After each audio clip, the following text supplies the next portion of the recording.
ये क्या कर रही हो तुम? नीचे उतारोगे? पहले हमें ये सच बताइए कि आपने हमें धक्का काहे दिया। अरे कितनी बार कहे कि हमने कोई धक्का उक्का नहीं दिया है, उल्टा तुमने हमें धोखा दिया है। ठीक है कृष्णा जी, मत कबूलिए, हम आपके मुंह से सच निकलवा कर ही रहेंगे।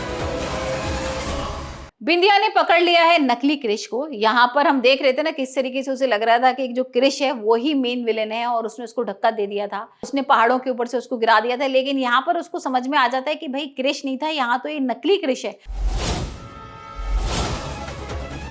ये क्या कर रही हो तुम? नीचे उतारोगे? पहले हमें ये सच बताइए कि आपने हमें धक्का काहे दिया।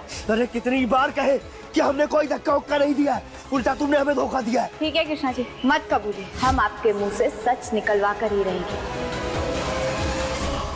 और साक्षी को तो उसने पकड़ लिया था, एक्सपोज भी किया था घर वालों के सामने, लेकिन घर वालों को विश्वास ही नहीं हो रहा। घर वाले तो भाई पायल और साक्षी के ऊपर विश्वास कर रहे हैं, लेकिन यहाँ पर जो बिंदिया है ना उसने बोल दिया कि मैं इस घर को छोड़ के नहीं जाऊंगी जब तक मैं सच सामने लेकर नहीं आ जाऊं। और यहाँ पर क्रिश बहुत कोशिश भी करता है उसको घर से बाहर निकालने की, लेकिन वो निकलती नहीं है। वो बल्कि और उससे पूछती है क्रिश से कि आपने मुझे धक्का क्यों दिया था पहाड़ों के ऊपर से और क्यों गिराया था मुझे। लेकिन क्रिश और घर वालों को समझ में नहीं आता, क्योंकि भाई उसको तो पता ही नहीं है ना कि ये सब चीजें पायल और साक्षी कर रहे हैं।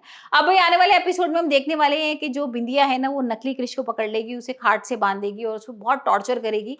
और फिर उसके बाद धीरे धीरे करके ना क्रिश और घर वालों को सारा सच बताएगी। पहले तो नकली क्रिश से मिलवाएगी और साक्षी से तो मिलवाई चुकी है, लेकिन यहाँ पर जो मेन विलेन है ना पायल, उससे भी मिलवाने वाली है। और उसकी जो प्लानिंग होगी आगे की वो भी सारे घर वालों को समझ में आ जाएगी। अब भाई बिंदिया किस तरीके से ये सारी चीजें करेगी ये तो हम आने वाले एपिसोड्स में ही देखेंगे। तो आप मुझे बताइए आपको सुहागन का एपिसोड कैसा लग रहा है, और आपको लगता है कि बिंदिया साक्षी और पायल जैसे दिमाग वाले लोगों को भाई एक्सपोज कर पाएगी? क्योंकि यहाँ पर तो उन्होंने इस तरीके से बिंदिया को विलन बना दिया है ना कि घर वाले मानने को तैयार ही नहीं है। बिंदिया कुछ भी अच्छा कर ले तो उनकी समझ में नहीं आएगा।